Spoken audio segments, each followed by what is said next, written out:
Salam sejahtera, salam dalam kasih Kristus Kepala Gereja, mempelai pria surgawi bagi sidang jemaat yang diberkati pelihara oleh Tuhan. Atas murah hati, pertolongan dan campur tangan dari Dia Kristus yang adalah kepala kita, maka kita mendapat pemeliharaan sampai saat ini. Itu sebabnya biarlah segala pujian, hormat, syukur dan terima kasih kita peruntukkan, persembahkan hanya bagi Dia, sebab hanya Dialah satu-satunya kepala gereja, Kristus mempelai pria surgawi yang layak menerima segala yang terbaik dari kehidupan kita. Puji Tuhan, kesempatan ini saya akan menyampaikan kebenaran firman Tuhan, di mana kita butuh hidup. Apalagi di tengah situasi kondisi seperti ini, kita butuh pertolongan dan pemeliharaan Allah terjadi atas kehidupan kita. Di mana-mana kelaparan terjadi, di mana-mana ketakutan terjadi, di mana-mana ancaman virus corona terjadi. Tapi satu yang kita tahu, di dalam Yesus pasti ada keamanan, di dalam Yesus pasti ada jaminan, dalam Yesus pasti ada berkat atas kehidupan kita.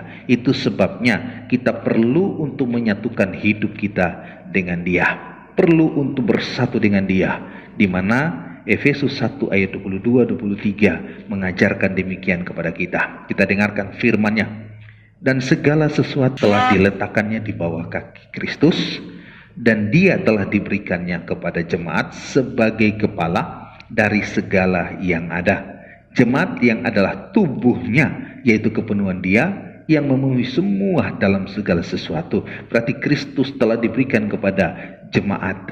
Mutlak jemaat memiliki Kristus sebagai kepala, dan mutlak juga Kristus memiliki jemaat sebagai tubuh. Antara kepala dan tubuh harus ada penyatuan. Tubuh hidup tanpa kepala mati, berarti tubuh butuh kepala. Demikian juga sebaliknya, kepala hidup tanpa tubuh pun mati, saling membutuhkan. Makanya saya katakan tubuh dan kepala harus menyatu, erat bersatu, saudara, agar kehidupan tersalur dari kepala. Nafas hidup dihirup dari hidung yang adanya di kepala. Kalau kita butuh nafas, kita butuh hidup, kita perlu menyatukan diri, kehidupan kita dengan Dia sebagai kepala. Puji Tuhan. Penyatuan antara tubuh dengan kepala bagaikan pokok dan carang yang dipersatukan pada Injil Yohanes pasal 15. Di sana penyatuan antara pokok dan carang. Hasil dari penyatuan antara pokok dan carang, saudara, ada hasilnya, itulah buah. Buah yang keluar bukan buah lain-lain, karena itu pokok adalah pokok anggur, maka pasti yang keluar buah adalah buah anggur. Setiap kita yang menyatu dengan Dia, pasti kita akan menyalurkan buah anggur. Dan buah anggur ini yang dinikmati adalah airnya yang manis. Alkitab berkata pada Hakim-Hakim 9, di sana ayat 12-13 mengatakan fungsi dari air buah anggur adalah menyukakan hati Allah, menyukakan hati sesama. Bagaimana dengan kehidupan kita? Selama ini kita menyukakan hati Allah, hati sesama, ataukah kita menjadi biang kerok persoalan masalah antara kita dengan sesama? Bahkan mungkin kita menjadi permusuhan, kita membangun satu permusuhan dengan Allah lewat sikap tabiat hidup kita. Hendaklah ada air buah anggur yang manis dalam hidup kita untuk menyukakan hati Allah yang pertama, dan untuk menyukakan hati manusia yang kedua. Saudara, ini cukup penting.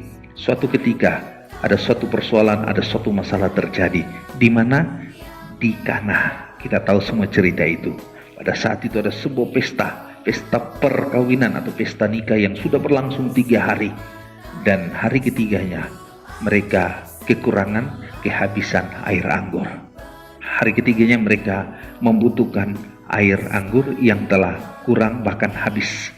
Ibu Yesus ada di situ, bahkan Yesus dan murid-muridnya juga ada di situ karena diundang, saudara.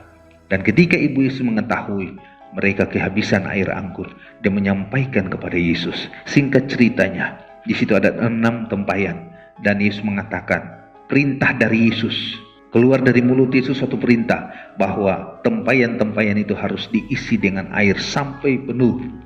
Dan ketika mereka mengisi dengan air sampai penuh buah anggur itu, karena mereka menuruti perintah Yesus, saudara, maka air yang penuh dalam tempayan itu berubah menjadi anggur, dikecap oleh pemimpin pesta, juga dikecap oleh pelayan-pelayan yang telah melihat perkara itu terjadi, saudara.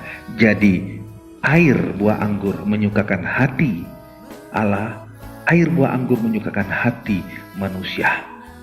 Pemimpin pesta merasakan air buah anggur itu. Juga pelayan-pelayan merasakan air buah anggur itu, saudara. Sampai pemimpin pesta berkata, orang lain menghidangkan yang manis duluan, belakang-belakangnya, ujung-ujungnya yang pahit dimunculkan. Tapi engkau menyimpan air buah anggur yang mantap, yang manis, yang bagus dari dulu sampai sekarang. Hendaklah kita memiliki suatu air buah anggur yang manis. Air buah anggur berbicara dan sukacita, kebahagiaan di dalam nikah, dalam pribadi kita, saudara. Hendaklah dalam hidup kita selalu ada sukacita, kebahagiaan, ada air anggur yang manis. Kenapa kita bisa mengalami itu? Karena kita mau menerima perkataan Yesus sebagai suatu perintah untuk mengisi air dalam tempayan sampai penuh. Hendaklah kehidupan kita terisi dengan air kebenaran firman, sehingga oleh air kebenaran firman lewat perintah yang kita lakukan, di situ terjadi perubahan, ada mujizat air menjadi anggur, saudara. Kalau tadi kita kehilangan sukacita, kita kehilangan kebahagiaan, maka oleh firman yang kita lakukan pasti ada kebahagiaan, pasti ada sukacita, karena semuanya itu datang dari satu pribadi.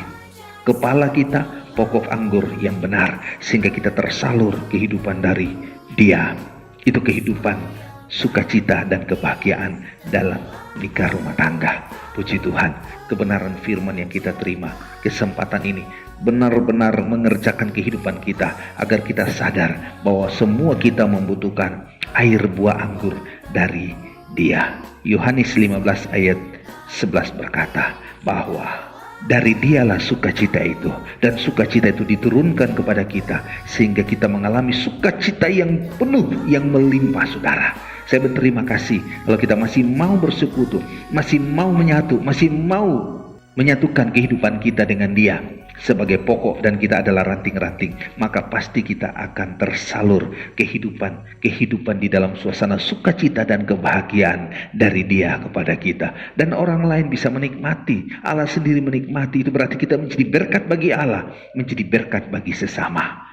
Itu sebabnya mari kita belajar untuk bagaimana menyatukan hidup kita dengan Tuhan. Mungkin selama ini kita jauh dari Dia, tapi lewat firman ini kita mau belajar agar kita mengalami sukacita, kebahagiaan dari Dia atas hidup kita, atas nikah kita. Puji Tuhan, kita akan ketemu pada momen berikut. Tuhan memberkati kita semua.